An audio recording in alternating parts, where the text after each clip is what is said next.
the villain is the hero in his own story, which is why great villains always have a great backstory.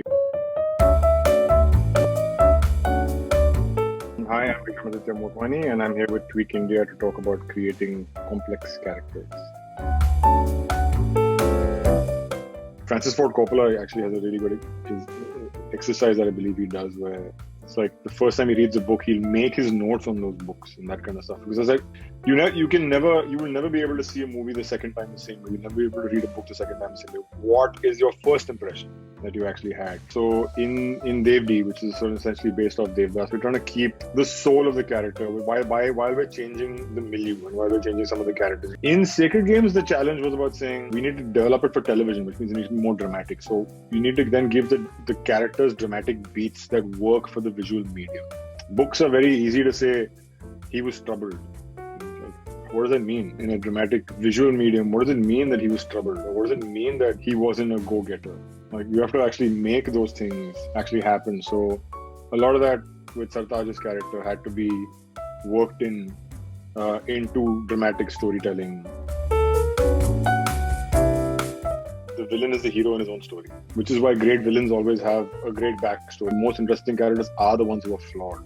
There's no point taking a character from A to B. The fun is taking character from A all the way to Z.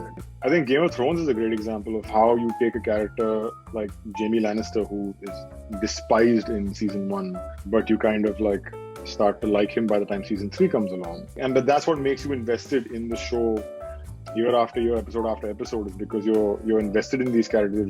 But yeah, just trying to give each character, a certain amount of conflict, a certain amount of transformation by the time they're done with it, that they've actually changed as people, or they've learned something, or that they've become better, or they've become worse, or life has screwed them over, or life has been good to them, or whatever it is.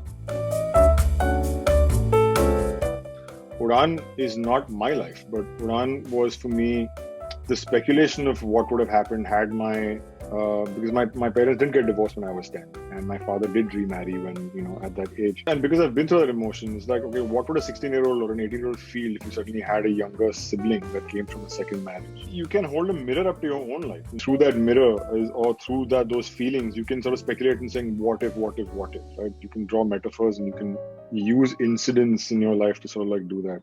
Bhavesh Joshi for me comes from a place of deep anger. It's like I was driving my car in Bombay. I hate the fact that people are breaking signals and going down one ways, and that used to make me really angry. And that anger started to lead to the writing of this film. So yes, you're drawing an emotion from your own life. It's not my story. I'm not that person. I'm not Bhavesh, neither am I Sikhu.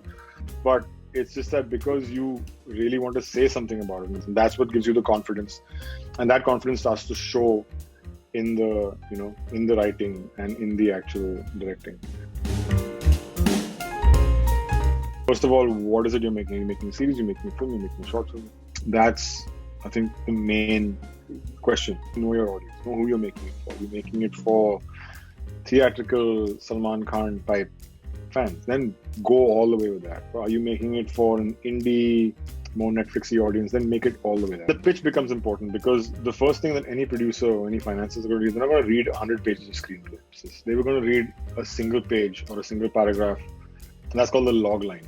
And if that log line is interesting, is when you'll go further into reading the story. If that's more interesting, then you'll go into reading the screenplay. Back to the Future is one of my favorite films. And again, the log line there is, guy gets thrown into the past and he has to stop his mother falling in love with him. It's like, it's fantastic. It's like, so immediately you're like, what? That sounds wild. Okay, now build on that. If you like this video and you found it helpful or insightful, don't forget to like, share, subscribe to Tweak India.